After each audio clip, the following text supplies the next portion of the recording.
할렐루야. 네, 반갑습니다. 주일마다 보니까 너무 반갑습니다.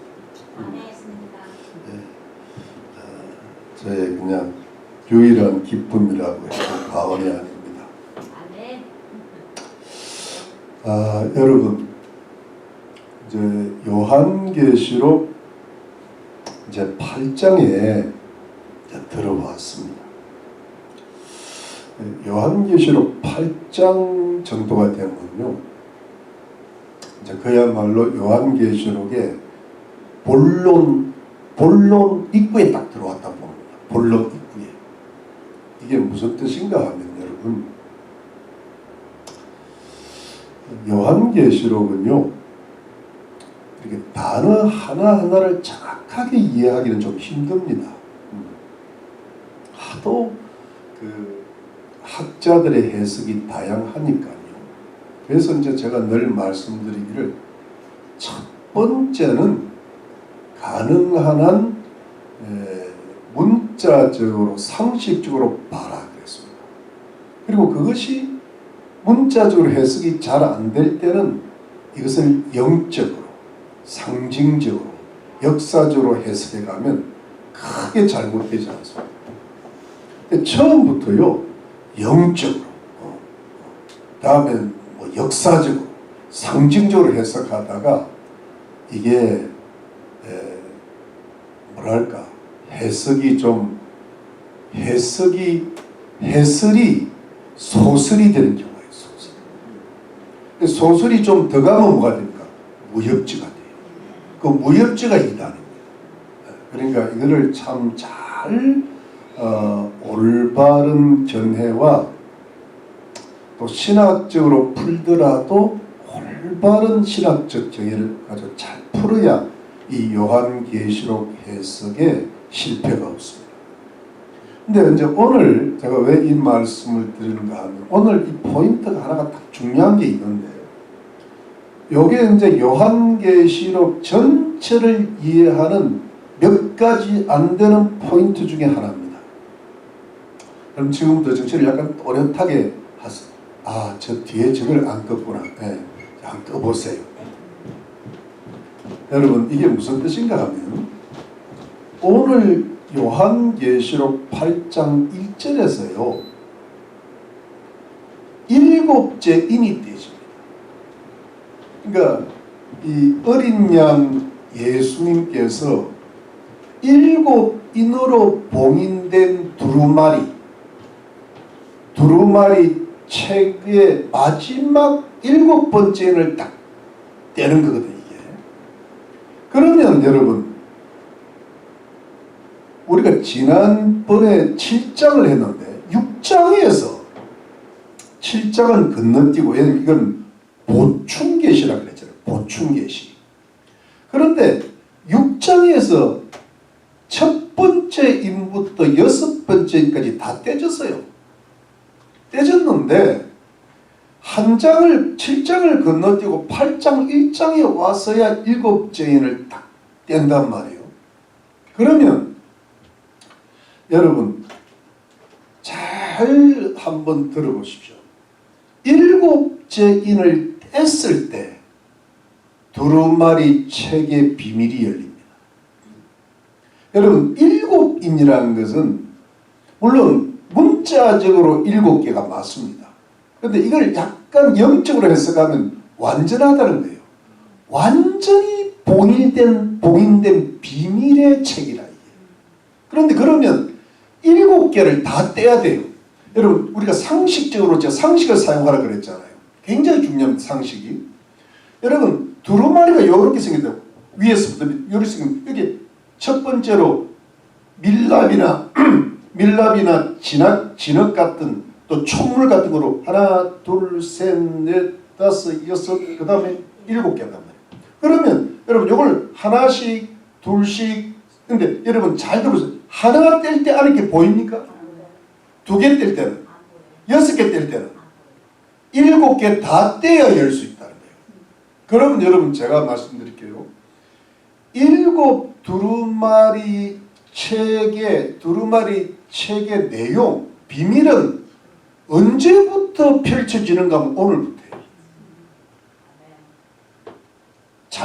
그렇죠? 그러면 6장에서 6개 인을 뗄 때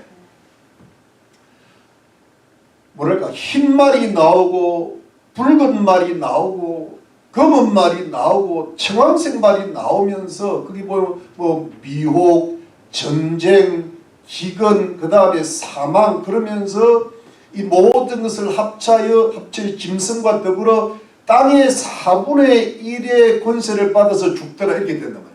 이게 재난의 시작인데 그래서 5번째는 순교자들의 탄원 기도가 나오고 6번째가 종말이 왔단 말이에요. 진노의 큰 날.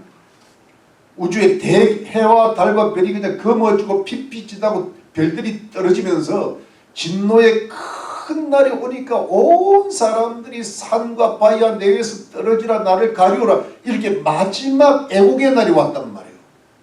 그러면 이 내용은 뭐냔 말이에요.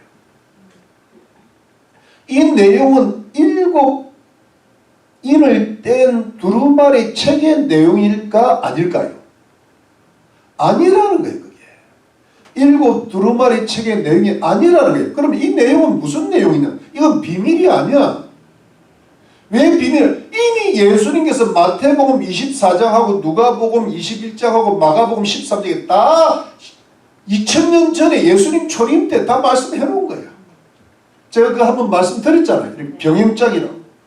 그런데 마태복음 24장을 기준으로 볼 때 그때 보면 요한계시록 6장 6째 인까지 떼어질 때하고 내용이 비슷한데 마태복음 24장에 있는 내용 중에 요한계시록 6장에 없는 내용이 있다 그랬단 말이에요. 그게 뭐냐니까 다니엘의 말한 바 가정한 것이 성전에 서는 걸 보거든. 요거 뭐면 7년 대환란이 7년 대환란 그러니까 다니엘서 9장이라든가 12장의 마지막 한 일에 이게 중요하다 그러죠.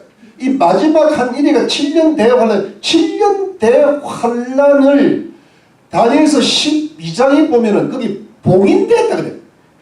간수해라 그랬잖아요. 보안대 이거는 마지막 때까지 간수할 것이라 그랬단 말이에요. 근데 거기에 보면은 대환란도 있고 예수님 재림도 있고 이 마지막 종말의 일에 펼쳐지는데 요거는 비밀의 두루마리 책인데 그거를 나중에 예수님이 떼야 된단 말이에요. 어린 양 예수님이 된 어린 양이 뭐예요? 예수님이 십자가에서 죽으시고 부활하시기 때문에 어린 양이잖아요. 그런데 예수님이 십자가 죽으시기 전에 마태복음 24장에 이미 그 말세 징조를 예수님 초림부터 제가 쭉 이야기하면서 7년 대환란의 이야기를 잠깐 언급을 하셨어요. 그런데 근데 그걸 언급을 했는데 그 부분만 요한계시록 6장에는 빠져 있는데 그 빠져 있는 부분을 자세히 기록해서 풀어낸 것이 오늘부터라는 거예요. 그러니까 요한계시록 6장의 말씀은 비밀이 아니야. 이미 예수께서 말씀을 해놓으신 거예요. 근데 비밀은 뭐냐니까 약간 맛배기만 보여주시고 그 7년 대환란에 일어날 종말 때 예수님 재림 직전 7년 그리고 예수님 재림 직후의 어떤 일들을 상세히 기록한 것이 오늘 본문 요한계시록 8장 1절부터 넓게 보면 마지막 22장까지의 말씀이에요. 그러니까 여러분 이걸 위해서 사실은 오늘부터를 위해서 요한계시록이 기록되었다 해도 과언이 아니야. 왜냐하면 요한계시록 6장은 마태복음 20장에 나와 있으니까.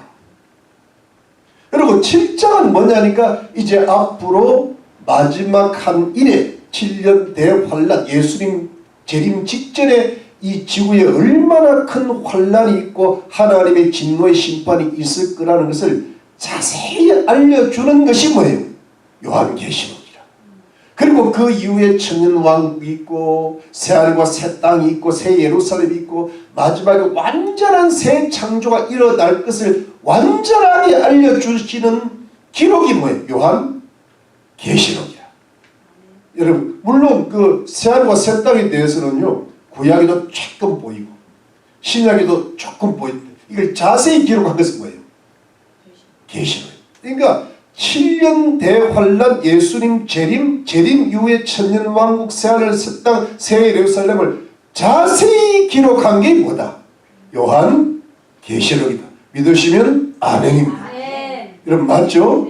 그래서 여러분 자 오늘 이제 요한계시록 8장부터 다음 주에 할 9장까지가 일곱 나팔이 이렇게 불려집니다. 일곱 나팔이 불려지는데 자 그럼 여러분 제가 이 부분에 와서 이제 이렇게 말씀드릴게요.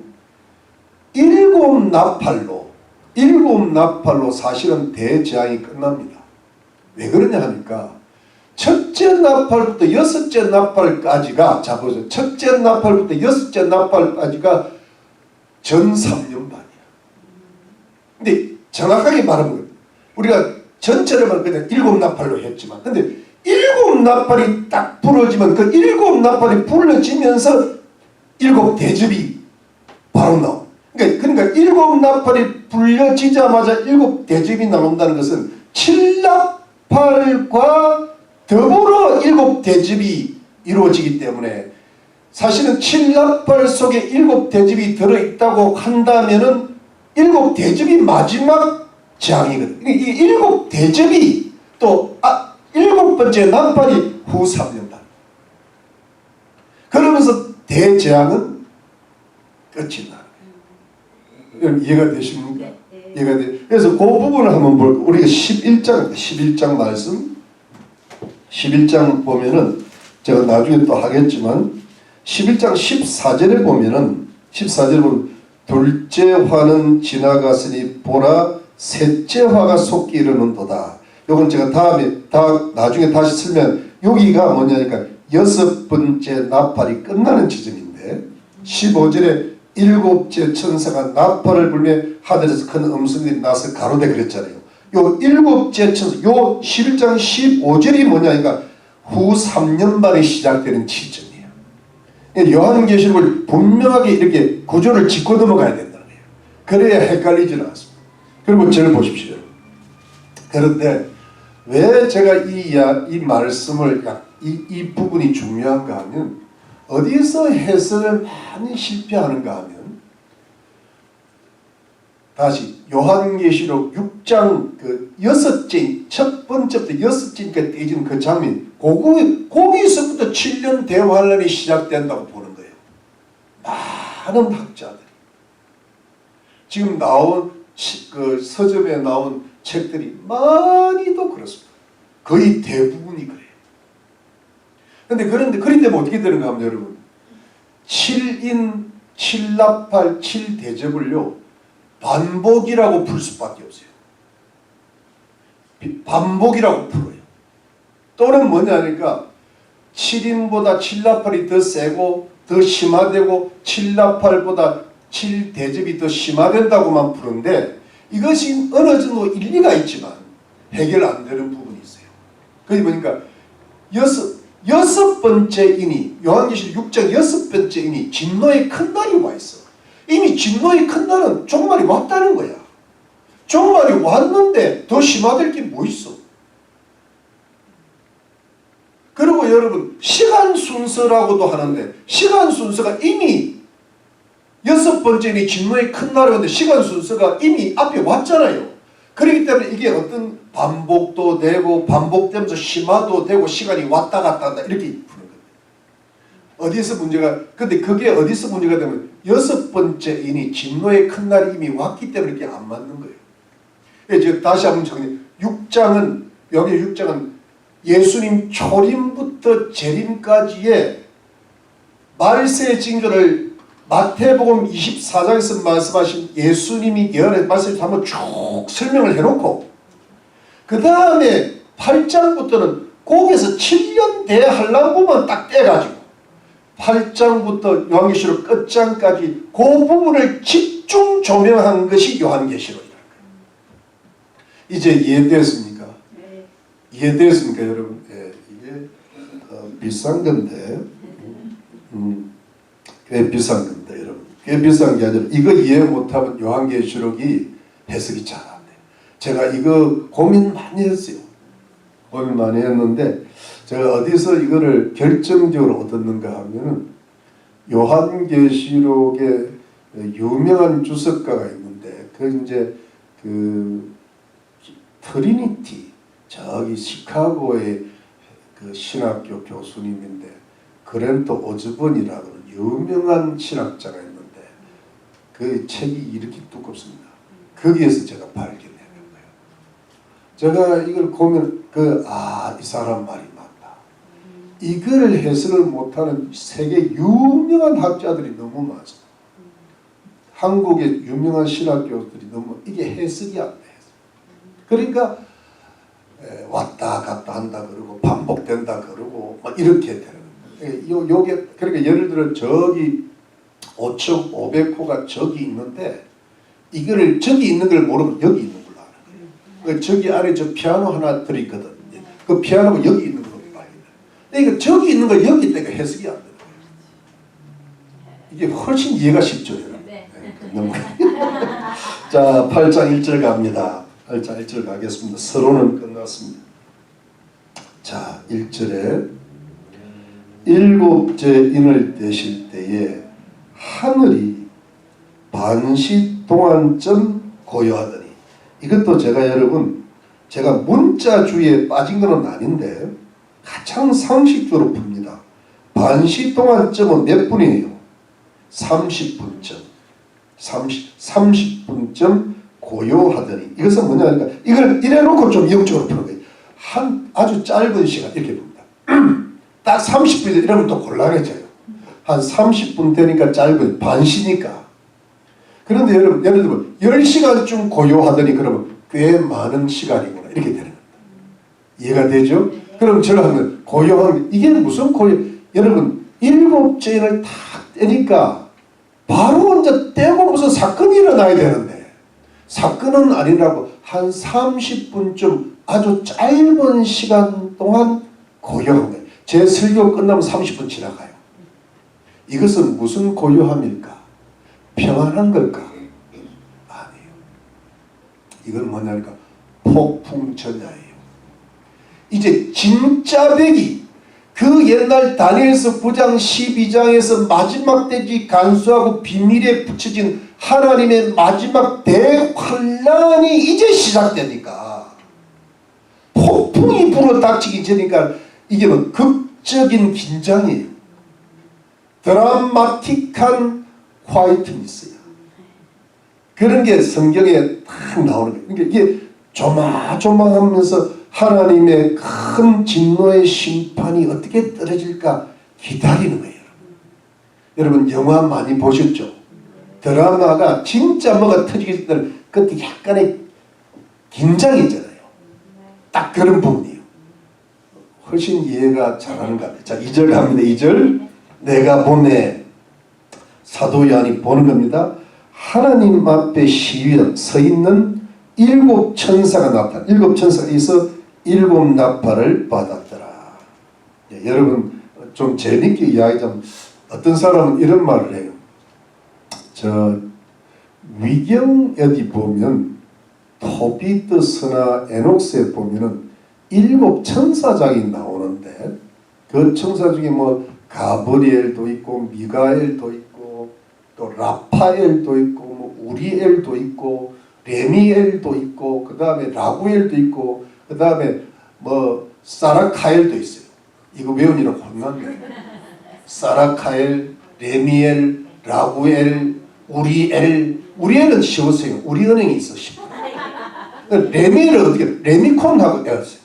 라구엘, 사라카엘, 그 다음에 유명한 가브리엘, 그 다음에 미가엘, 그 다음에 라파엘이잖아요. 치료의 천사.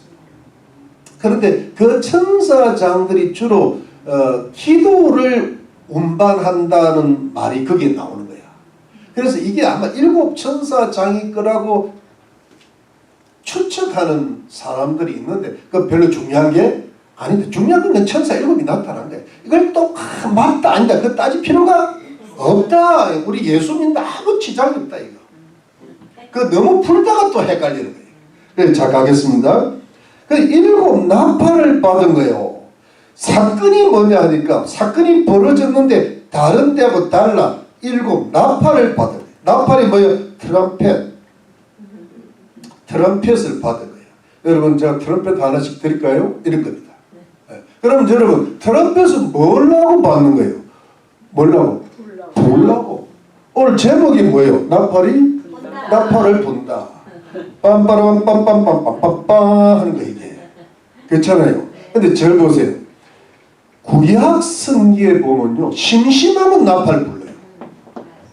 주로 뭐 예를 들어 뭐 백성을 소집할 때, 뭐 전쟁을 시작할 때, 군대가 진행할 때, 그 다음에 절기가 시작될 때, 뭐 또 뭡니까? 번제물을 바칠 때, 성전을 봉헌할 때, 성벽을 봉헌할 때, 뭐 뿐만 아니라 뭐 여리고성을 칠 때도 나팔 불러. 그러니까 뭐 하여튼 나팔 분 게 많아. 근데 여러분 나팔은요, 여러분 이 유대인들 이스라엘 민족들에게는 심심하면 부는 거야. 어떤 책에 보니까 하루에 21번 불렀대요. 왜냐하면 아침에 번제 드리고 밤 저녁에 번제 그때마다 다 부르는 거야. 그런데 그래 절기 때는 하루에 48번 부른대. 나팔 그러니까 중요한 행사 있을 때 중요한 행사 다 부르는데 이것이 여러분 나팔절에도 나팔 불렀죠. 근데 부르는데 이 여러분 신약 성경에도 나팔이 나오는데 신약 성경이 주로 종말론적 나팔이에요. 근데 여러분 이 부분을 한번 찾아보죠. 이 부분이 너무 중요한 게 종말의 나팔이니까. 자 마태복음 24장 갑시다. 마태복음 24장 갑시다. 마태복음 24장 잘 찾아보세요. 어렵지 않습니다. 24장은 자 24장 31절 우리 한번 읽어볼까요? 31절에 우리 저기 오집사님 한번 읽어보세요. 저가 큰 나팔 소리와 함께 천사들을 보내리니 저희가 그 택하신 자들을 하늘 이 끝에서 저 끝까지 사방에서 모으리라. 예, 제가 큰 나팔 소리와 함께 그랬잖아요. 맞습니까? 네. 예수님 딱 재림하실 때. 그 다음에 고린도전서 15장 갑시다. 고린도전서 15장 잘 찾아보세요. 천천히 15장 51절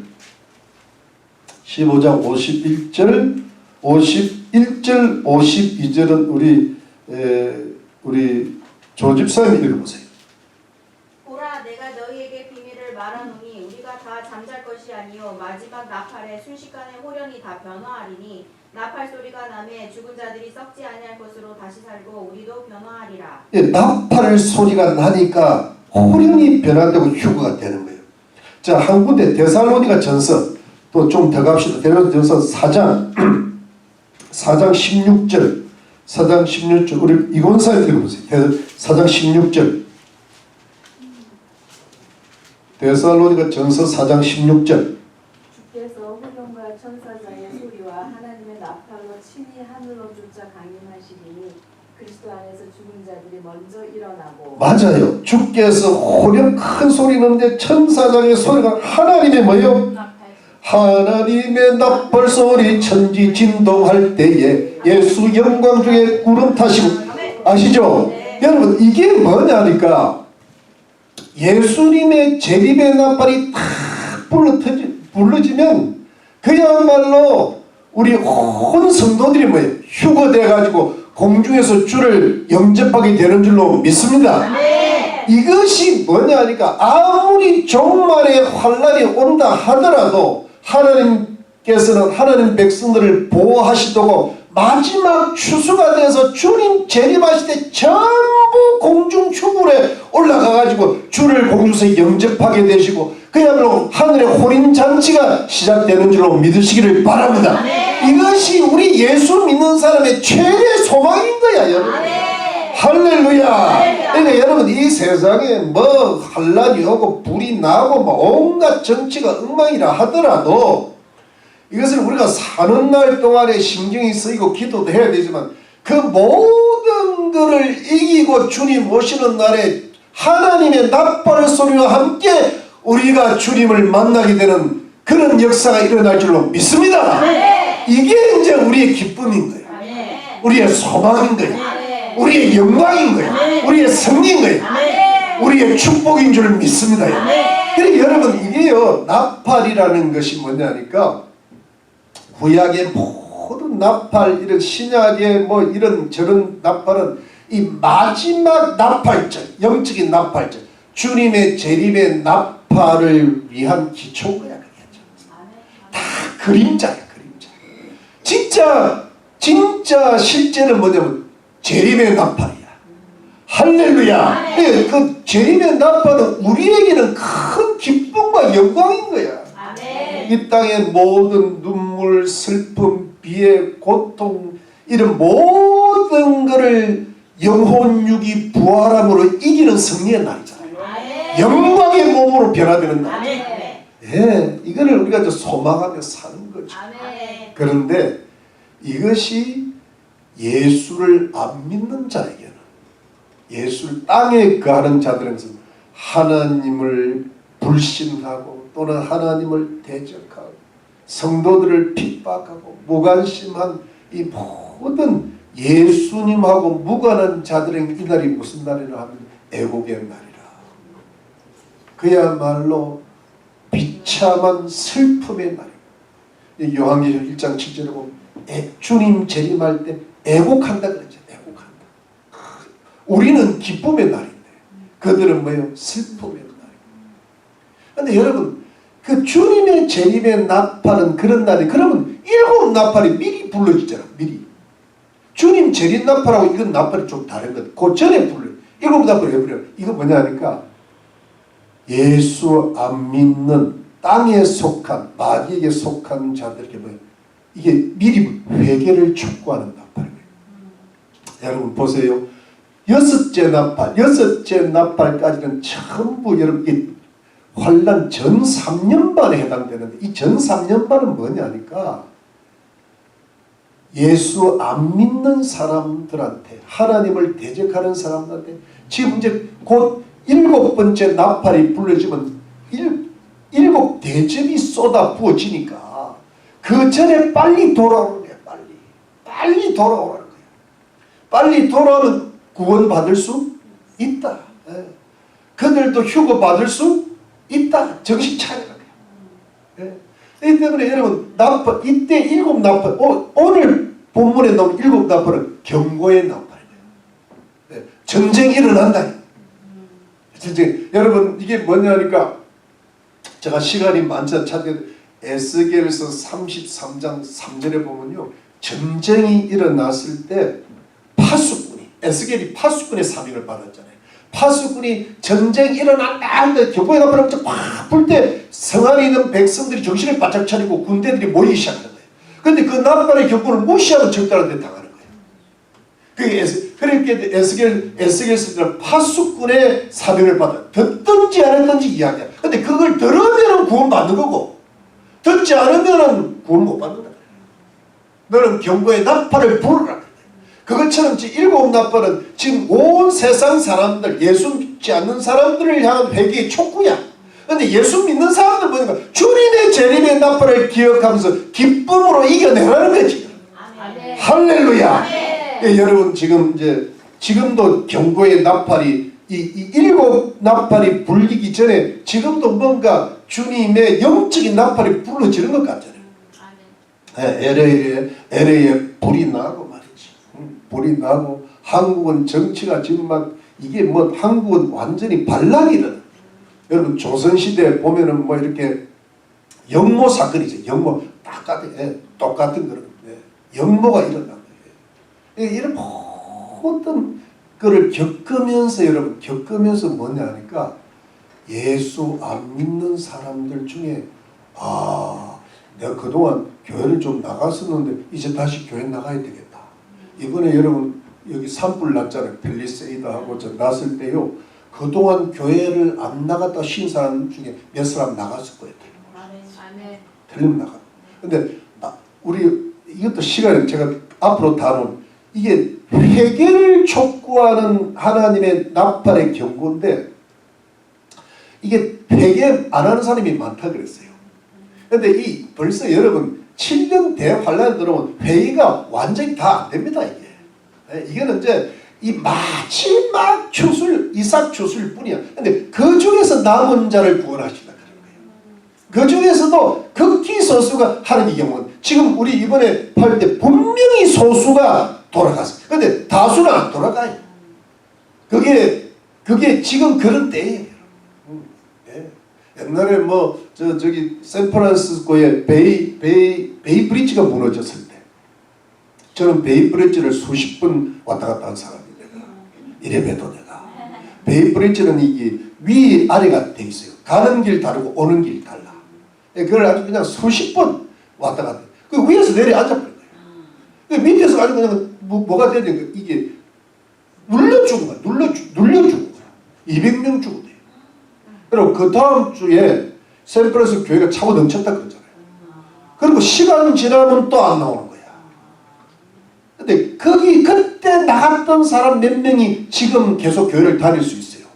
그 효과, 그 경고에 나타나요. 다는 안 돼요.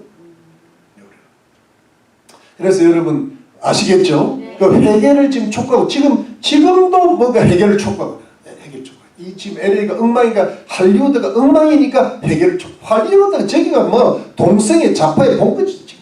네, 그래서 자 우리 돌아갑시다. 자 그러면 어디로 가느냐? 자 8장 3절입니다. 8장 3절부터 5절은요.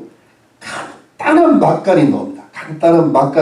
이것도 아주 짧은 삽경이라 볼 수 있는데 또 다른 천사가 와서 제단 곁에 서서 금향루를 가지고 마른 향을 받았으니 이는 모든 성도의 기도들과 합하여 보좌 금단에 들어보자 함이라.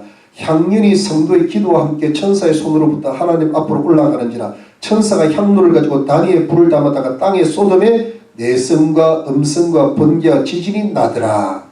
여러분 요 3절 4절 5절을 여기 보십시오. 3절 4절 5절 이런 겁니다. 다른 천사가 하나 나타나가지고 잘 보세요. 손에다 금향로를 하나 가진 거야. 그런데 여러분 이걸 자세히 제가 설명 이것만 들으면 충분히 제단 곁에 있는데 제단은 번제단은 하늘나라의 번제단 가면 숯불 불이 있잖아요.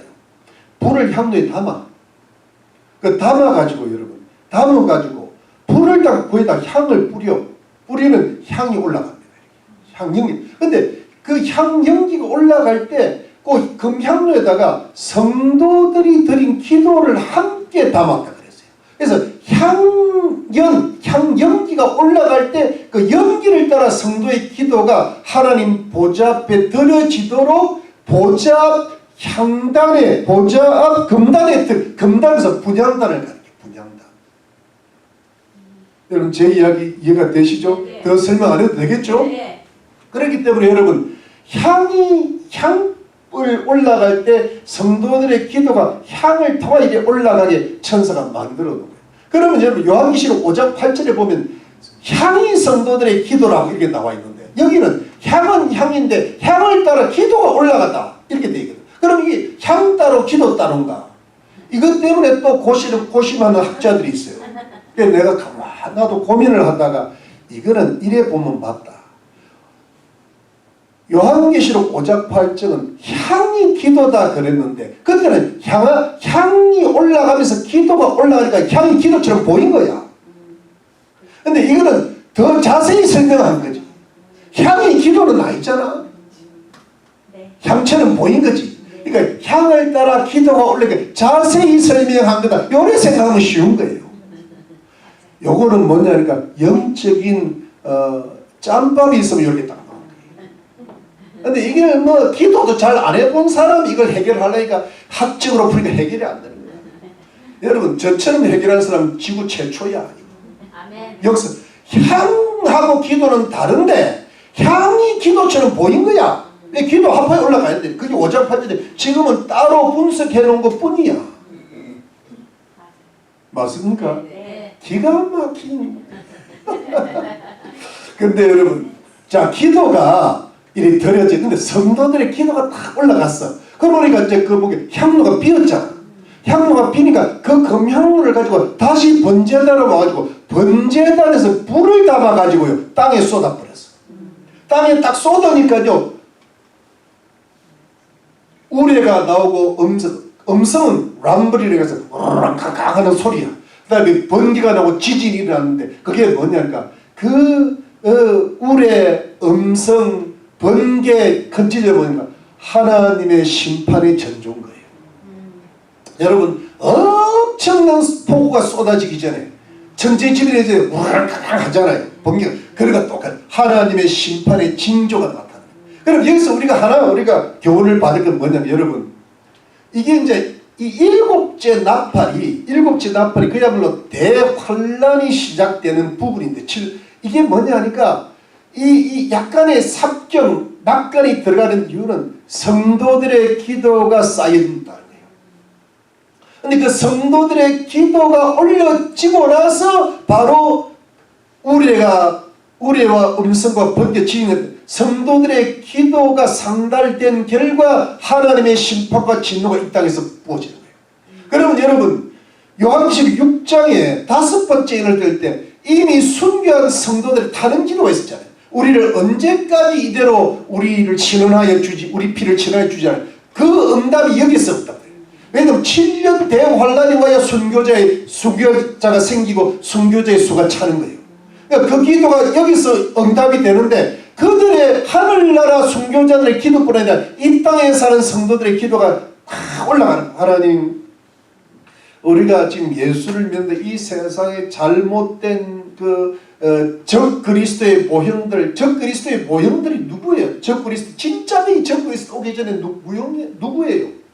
김정은이도 그렇고 시진핑이도 그렇고 또 누구예요? 이재명이도 그렇고 다 그런 사람들 때문에 지금 한국 이 난리 법석이잖아요. 그리고 이 교회도 몸살을 앓고 있거든요. 강화문 사람 전거 지금 성공인데 아마 여기 와 계실 것 같아요. 근데 문제는 뭐냐니까 그 고생하고 그 겨울에 요즘은 아주 애국 청년들까지 나와 지금 벌써 한 100명 정도가 구치소에 들어갔다 뭐 이런 말이 들리잖아요. 이게 뭐냐니까 근데 그 모든 어떤 일종의 혼란 속에서 싸우고 이기고 고생하는 속에서 가장 영적인 핵심은 기도인 거예요. 저 악한 자들을 처단해 주시고 저들이 오히려 뒤집어져서 감옥 가게 해주시고 이런 기도가 쫙 올라가면 우리가 지금 강화문에 참여하는 성도들의 기도뿐 아니라 저들의 그 기도를 왜 하나님이 듣지 않으시겠어요? 그런데 미국에서나 저 영국에서나 일본에서나 저 아프리카에서나 대한민국 방방 저 제주도에서도 주님 앞에 계속 기도의 향연이 뭐예요? 하나님 우리를 살려주시옵소서. 대한민국을 살려주시고 대한민국 교회를 살려주시옵소서. 미국 트럼프 대통령이 되고도 카말라가 되면 저 그리스도 되는 거야.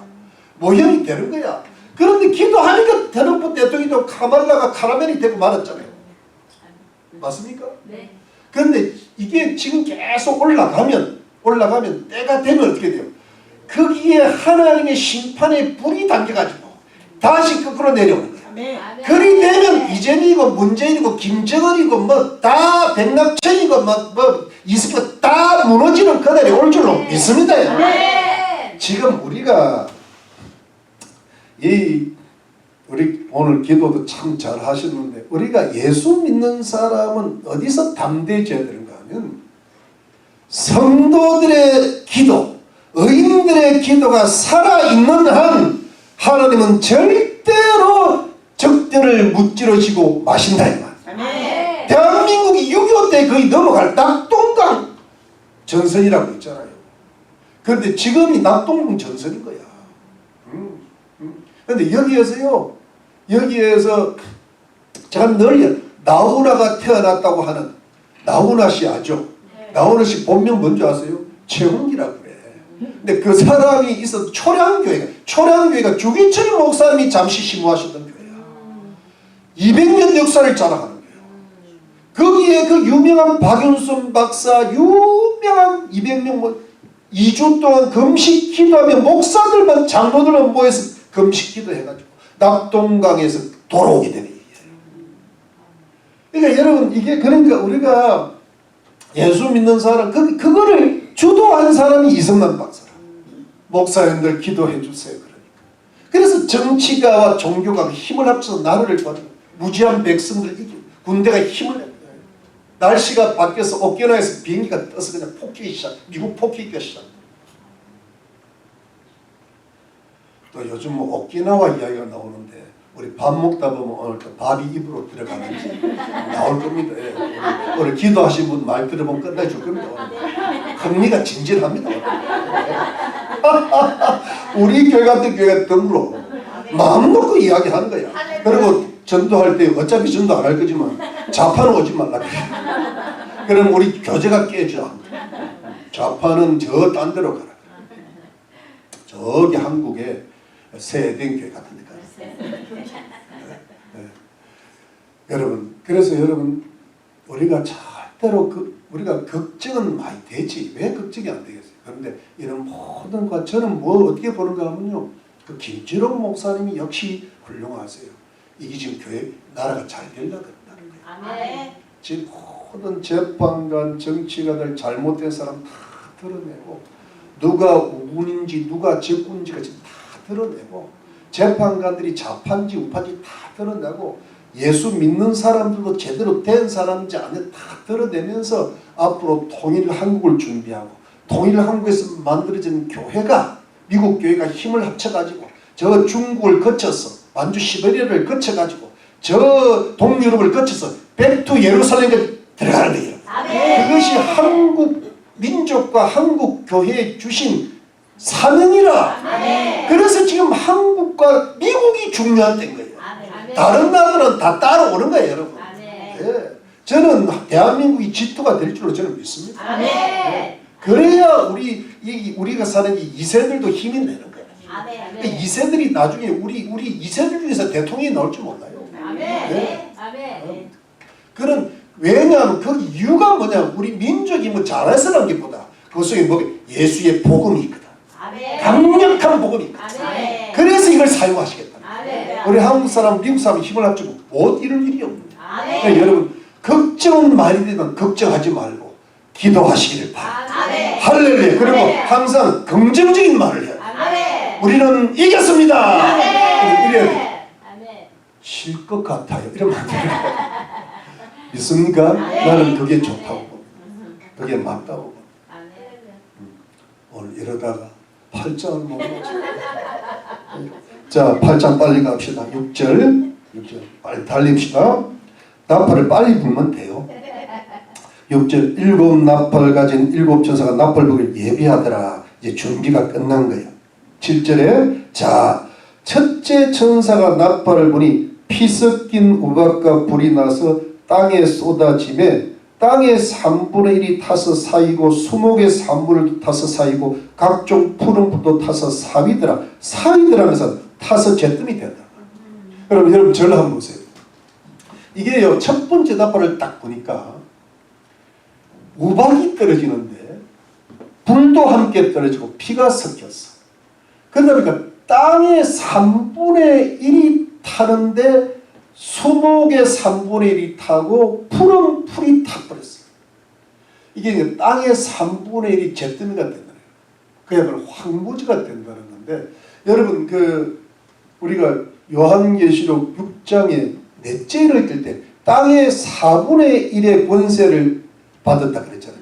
지금 이게 이제 땅의 3분의 1인데 여러분 그 우박이 떨어진다는 게 우박은요 구약 성경에 보면 이 하나님의 심판을 말씀할 때 여러분 애굽에 떨어진 10가지 재앙 중에 7번째 재앙에 우박이 나와요.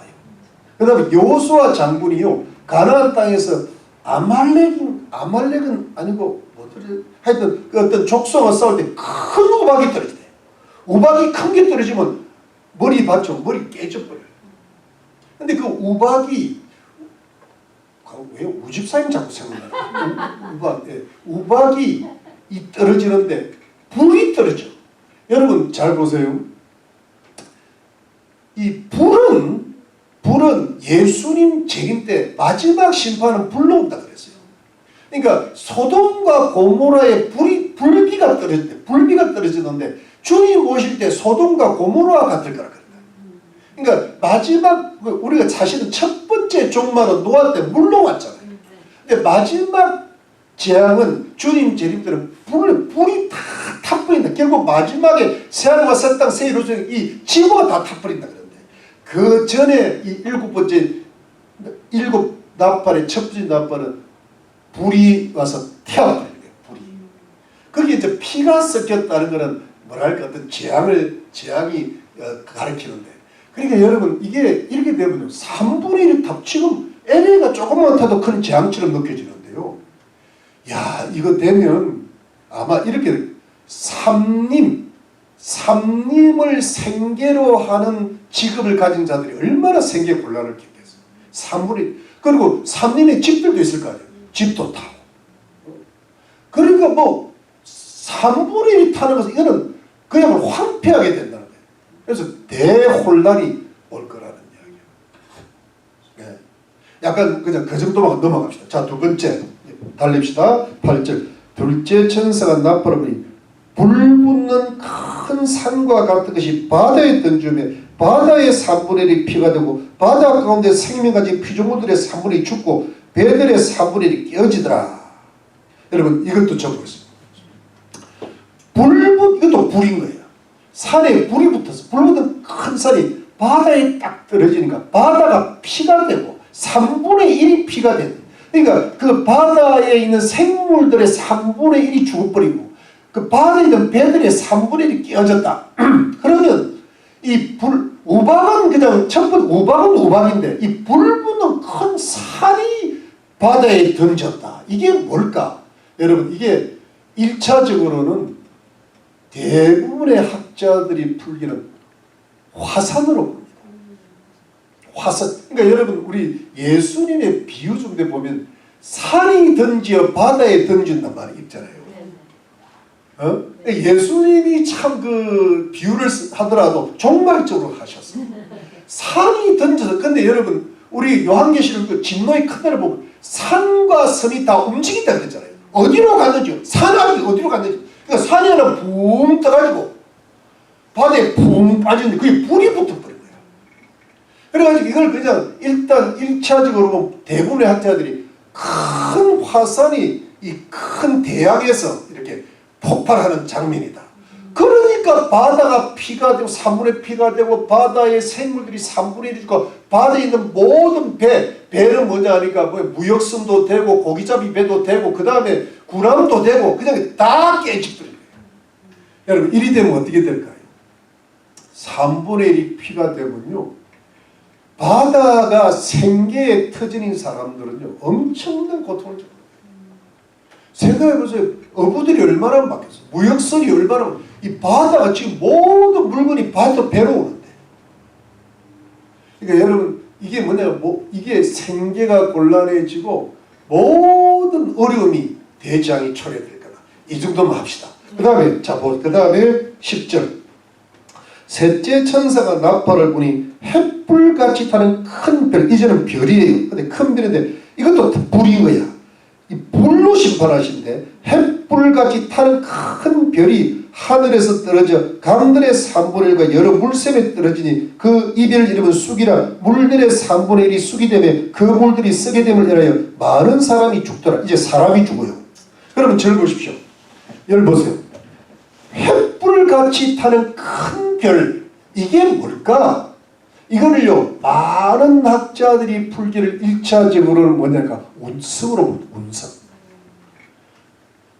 지구 밖에서 뭐 하나 날라오는 거예요. 그래야 3분의 1 강들의 3분의 1 물샘에 그러니까 한마디로 물의 3분의 1이 떨어지는데 근데 재밌는 것은 이 별의 이름이 있어. 그 이름이 쑥이래요. 이 쑥인데 쑥을요 영어로는 웜우드 웜우드라는 이걸 다른 말로 미러를 쓰다 그래요. 쓰다는 거예요. 쓰다는 것을 조금 다르게 표현, 독이 꽉 찼다는 거예요. 그러니까 이게 물샘이 떨어지니까 그 물이 쓰게 됨을 인하여 물에 독성이 들어가니까 사람들이 죽다. 이게 수질오염입니다. 여러분, 물은요 사람들한테 그 어떤 것보다 필수적이에요. 예? 물이 없으면 사람이 그냥, 물만 있으면 사람이 40일을 살 수 있다는 거예요. 다른 음식이. 근데 물이 없으면 물을 일주일 못 죽어요. 이게. 그러니까 이 물이라는 게 굉장히 사람의 몸이 70% 물이 돼 있다는 거죠. 그러니까 물이 쓰다는 것은 이 수질 오염 때문에 물을 잘못 먹어서 뭐예요? 죽는다는 거예요. 이거는 뭐냐면 사람의 생명과 직접 연관이 되는 거예요. 그러니까 여러분, 이게 뭐냐니까 이거 이 정도만 하고 그 다음에 이것까지 하고 12절에 넷째 천사가 나팔을 부니 해 3분의 1과 달 3분의 1과 별들의 3분의 1이 침을 받다는 것은 타격을 받다, 스트라크 됐다는 거예요. 침을 받아 그 3분의 1이 어두워지니 낮 3분의 1은 비침이 없고 밤도 그러하더라. 여러분, 드디어 이제 여러분 하늘의 일인 거예요. 하늘에 해 3분의 1, 달 3분의 1, 별들의 3분의 1이 이렇게 뭐 어디 부딪힌 거예요. 침을 받다. 부딪혔는데 이게 3분의 1이 다 어두워지니까 낮도 3분의 1이 깜깜해. 해가 없는 거예요. 밤도 달이 없어. 별들이 없어. 3분의 1이 아주 크거든. 이게 뭐냐면 애굽에 내린 9번째 재앙에 보면은, 구약에 보면은 캄캄했다. 그런 것과 같아요. 그러니까 뭐냐면, 근데 이게 여러분 3분의 1이라는 것은 아직은 제한적이에요. 우리가 요한계시록 6장의 진노의 큰 날에 보면 해가 완전히 총달같이 해가 깜깜해졌다 그랬어요. 별들이 다 떨어지고 달이 핍핍 거기까지는 아닌 거야. 왜냐면 3분의 1 정도만 어두워지고 떨어지고 깜깜해졌다. 이런 이야기.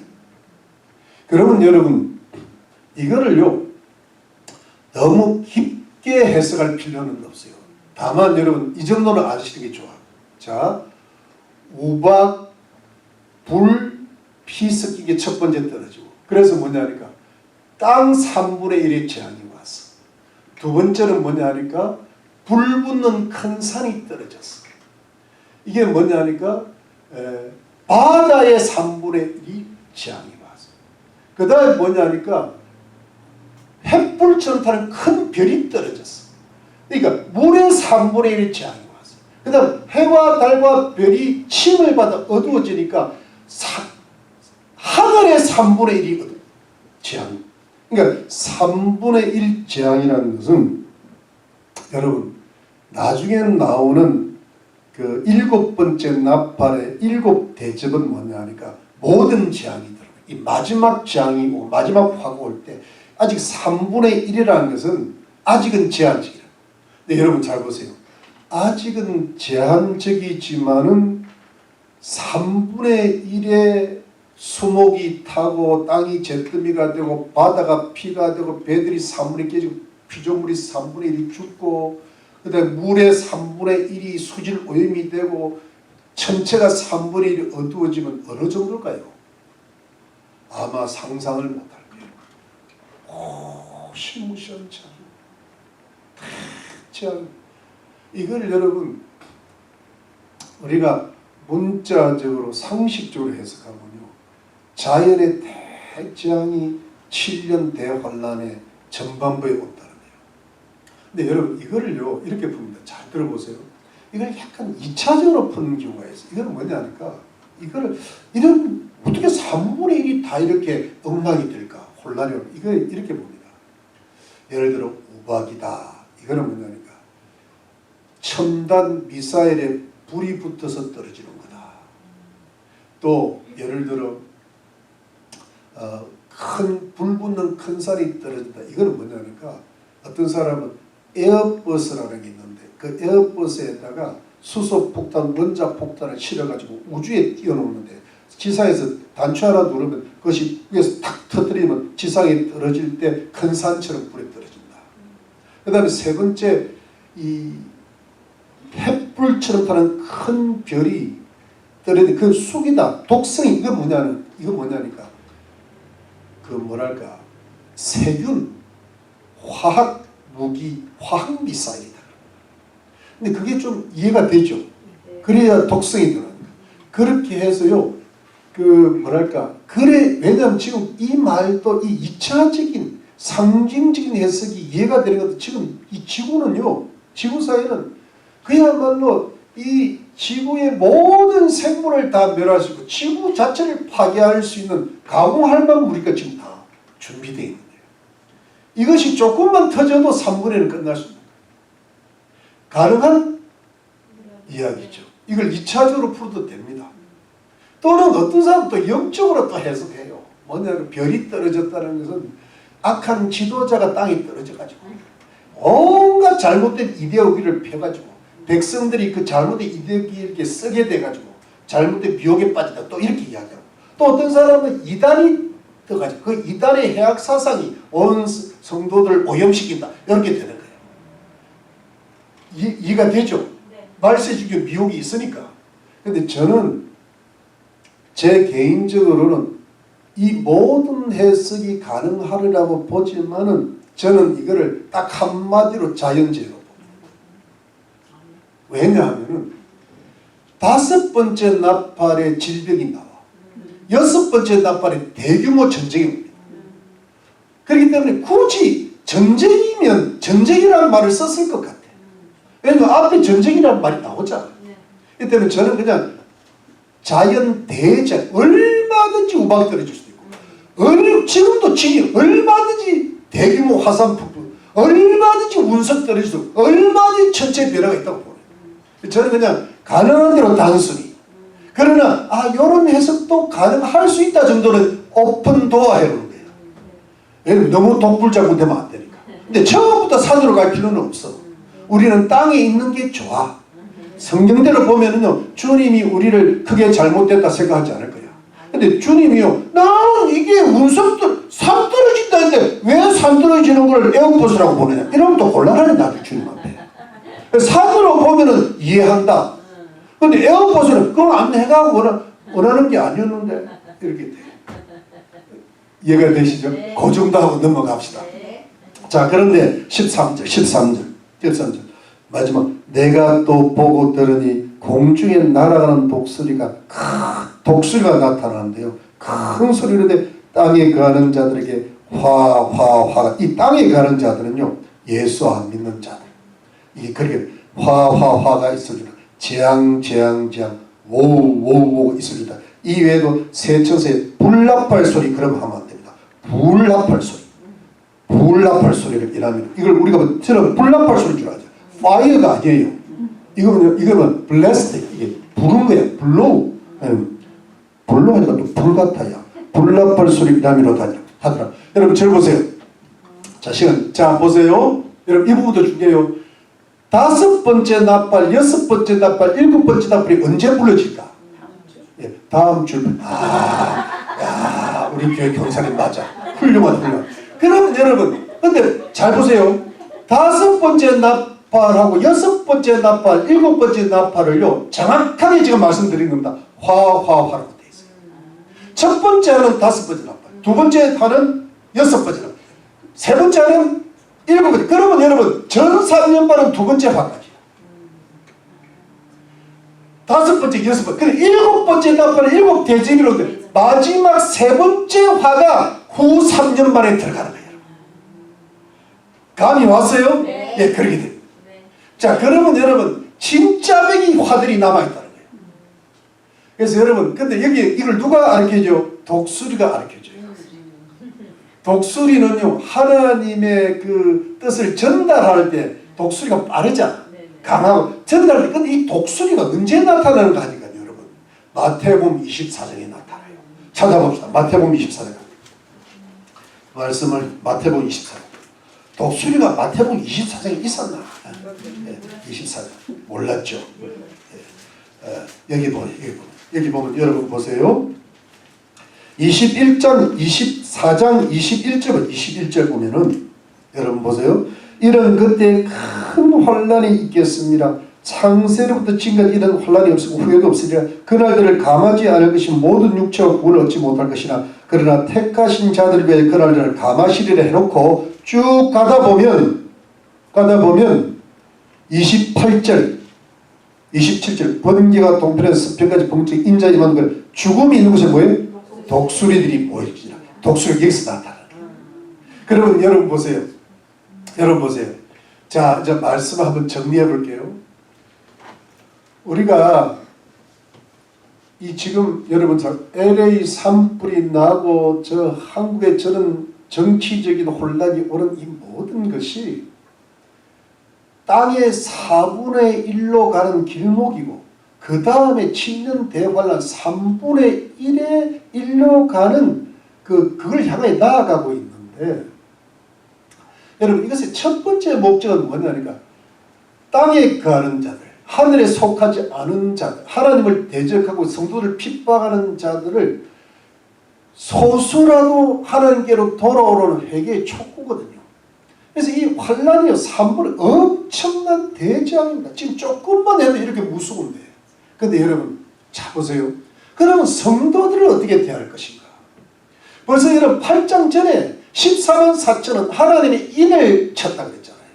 소수의 경건한 유대인들은 뭐랄까 하나님의 소유와 하나님의 보호의 인을 친 것은 유대인들이 마지막 주님 오실 때 대대적으로 구원받기 위해서 그들에게 복음을 전할 경건한 유대인들을 남겨둬야 되니까 환란 때 해를 받지 않도록 하나님께서 딱 인을 쳐놓은 거예요.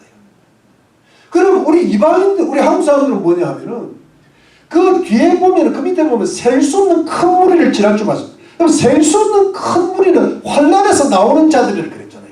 그럼 종려나무를 들고 흰옷인데 이들은 이미 여러분 예수 믿는 사람들이야. 예수 믿는 사람들이기 때문에 뭐냐니까 여러분 예수 믿고 이미 하나님의 소율의 인을 받았다고 믿는 게 확실히 맞습니다. 왜냐하면 여러분 요한계시록 3장 10절에 보면 빌라델피아 교회 성도들이 하나님의 말씀을 인내로 지키니까 환난의 길을 면케해 주시겠다 약속하셨죠. 아무리 3분의 1이 차더라도 하나님의 백성들은 하나님이 책임져 주시고 보호하신다. 이걸 믿으시기를 주의 이름으로 축원합니다. 다만 여러분 제가 여러분들한테 부탁을 드리는 이거예요. 빌라델피아 교회 성도들 같은 성도가 되려고 노력해요.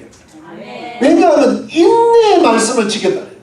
하나님이 그래서 제가 지난주에 순교자들은 못하더라도 순교적 정신을 가진 인내자들이 되어야 된다. 하나님 계명을 지키고 예수 믿음을 끝까지 그래서 마태복음 오늘 첫째 마태복음 24절 보면 인내로 너희 구원을 얻으리라. 누가복음 21절은 될 것 하나도 상하지 않게라. 인내로 너희 영혼을 하나님께서 철저히 그 재난 가운데서 보호해 주시겠다. 그런데 문제는 인내하는 자들에게 승리하는 자들에게 흰옷 입은 자들에게 종려나무 가지를 들고 서 있는 자들을 보호하시는 거지. 여러분 잘 들어보세요. 이게 여러분 예수를 믿어도 대충 믿거나 어떤 때는 좀 믿어보다가 어떤 때는 안 믿어본다는 사람들에게는 나는 이런 보호가 없을 거라고 봐요. 우리가 저번에 인내자들이 천년왕국에 들어가고 인내자들이 새하늘과 새 땅 새 예루살렘에 들어가고 그렇지 않은 자들은 제가 믿는 바로는 마지막 겨우 구원만 될 거라고 그랬잖아요. 인내자들이 왜 중요한가 하면 여러분 인내자들은 그야말로 지금 이런 어떤 환란 가운데서도 여러분 잘 들어보세요. 우리가 나라도 중요하고 이 자연도 중요하지만 예를 들어 윤석열 대통령이 감옥에 갔다 합시다. 만약에 윤석열 대통령이 감옥에 안 갔다 그러면 앞날은 모르지만 제가 보기에는 구원받을 확률이 거의 없어요. 근데 윤석열 감옥에 가면 김건희 여사가 회개할 가능성이 있는 거야. 가능성을 있는 거야. 그러니까 이게 뭐냐면 나라 일도 중요하고 자연의 일도 중요하지만 개인의 구원이 중요한 거예요. 우리도 그래요. 나라 일도 기도해야 되고 애를 써야 되고 했지만 가장 중요한 내 영혼 구원이 중요한 거야. 우리 가족. 그래서 이게 의인이 돼야 의인의 기도가 상달이 되는 거야. 그래야 나라도 살고 가정도 살고 자연 속에서 우리가 보호를 받는 거죠. 그러면 여러분 보세요. 요한계시록 3장 20절에 보면은 지금 세상 사람들이요 라오디가 교회로 가고 있는 거예요. 뜨겁지도 않고 차지도 않아. 이걸 한마디로 하면 인내자가 아니라 중간자예요. 뜨겁지도 않고 예수를 안 믿는 것도 아니고 제대로 믿는 것도 아니에요. 딱 중간에 있는 거예요. 그래서 주님이 여러분 이 요한계시록 라오디게 교회, 라오디게가 말세의 교회를 대표한다고 제가 말씀드렸는데 이게 말세의 교회는 종말의 교회는 이게 뜨겁지도 않고 지금 교회가 다 그래. 90% 인터넷가 그래요. 근데 여러분 그들에게 주님이 열심을 내라 회개하라 그러면서 뭐냐면 마음문을 열고 나를 영접하면 나는 그로 더불어 먹고 그런 나로 더불어 먹는다 그랬잖아요. 그래서 제가 그 말씀을 풀을 때 어떻게 말씀드렸는가 하면 이것은 예수 안 믿는 사람을 이야기한 게 아니라 예수를 마음에 믿되 예수를 마음속 어디 중간쯤 갖다 놓은 사람이에요. 근데 마음으로 영접하는 안방에 영접, 안방에 중심에. 근데 이 중심에 영접한 사람이 빌라델피아 교인들인 거예요. 근데 그래서 중심자가 되어야 되는 거예요. 근데 중간자가 되면 안 돼요. 그래서 여러분 요한계시록 7교회 보면 전부 회개하라가 많이 나오죠. 회개가 뭐냐 하니까 초보자가 되는 사람은 중심자로 올라가고 중간자가 되는 사람은 중심자로 올라가는 거예요. 여러분들이 제가 보기에는요 중간자에서 중심자로 아직 가야 돼. 중심에 언저리에 계시면 안 돼. 여러분 중간에서 중심으로 지금 옮기고 있는데 중심으로 확 들어가야지. 나는 중심에 못 가! 그러면 보장이 안 돼. 내가 분명히 이야기합니다. 여러분 아브라함이요 중심으로 들어갔잖아. 중심으로 확 들어가니까 소돔과 고모라에 죽어갈 수 있는 롯 같은 사람도 구원해. 내가 중심에 들어가야 롯같이 그 종말의 때 우리 가족들을 구원시킬 수 있어요. 근데 내가 중간자가 되면 절대 구원 못합니다. 여러분 그게 뭐하고 같은가 하면 나오미가 비록 망했지만 나오미를 따라가서 롯은 어머니가 가는 곳에는 무조건 가겠다는 거야. 어머니가 죽으면 그거 뭐냐면 내가 예수님이 가는 곳에 무조건 가겠다는 거 똑같거든. 근데 거기서 잘 따라오다가 돌아간 사람이 누구예요? 오르바야. 오르바가 꽤 괜찮은 여인이야. 근데 오르바는 거의 따라오다가 돌아가 버렸어.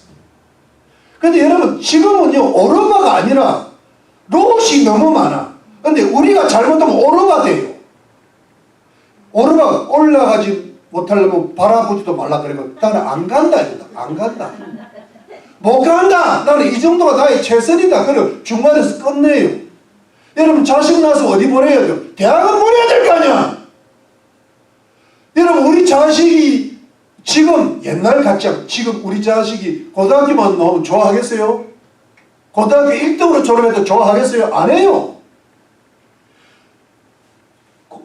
어떤 곳이든 들어가야 돼. 말을 하자면 그렇다. 여러분도 어디 대학 가야 돼. 성서대학을 가야지. 성경고등학교로 들어봤어요? 그건 이제 정규고등학교 아닌 게 성경고등학교. 대학 가야 돼. 영적인 대학으로 가야 돼. 어디 중심으로 들어가야 돼. 아멘. 그런데 여러분 중간자로 머물면 안 돼. 중간자로 머물면 여러분 가족 구원을 하나님 보호의 보장이 없어. 경건한 자, 종려나무 든 자, 흰옷인 자. 여러분 저는 여러분들한테 이야기합니다. 이게 뭐가 될 것 같아. 잘 될 수 있어. 근데 뭐냐면 더 회개해야 돼. 나는 회개는 여기까지. 무슨 동계사랍니까? 거기까지 하고. 동계사는 밤새 해놓고. 왜 회개를 하다가 말아? 어디로 가는데 오늘의 메시지는 중간자에서 뭐예요? 중심자.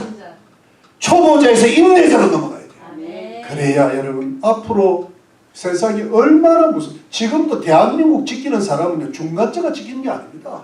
인내자가 지키고 순교자가 지키는 거지. 지금 우리나라도 누가 지키는 인내자가 지키는 거예요. 여러분 제가 여러분들의 지금까지 잘 오셨는데 중간에서 중심자로 가는 길목이 있어. 그런데 어디까지 들어가야 돼? 중심으로 가야 돼. 갈 수 있다 없다? 있다. 아멘. 그러면요 그냥 아이가 막 어차피 여러분 내가 보기엔 대충 다 살았어. 이제부터 많이 아파질 거야. 간줄도 아프고 쑤시고 막 비타민 먹어야 된다. 이게 이왕 죽었다 생각하고 이제 들어가. 아멘. 들어가면 주님이 몸도 고쳐주시고요. 아멘. 돈도 주시고요. 길을 열어주시고 보호해 주시잖아요. 3분의 1도 보호해 주시는데 왜 먹고 마시고서 책임져 주시지 않으시나. 주님을 믿으시고 주 이름으로 축원합니다. 그래서 중심자가 되셔서 인내하셔서 이 모든 세상에서 보호하시고 우리 가족들 이웃들 구원하시길 주 이름으로 축원합니다. 기도하겠습니다.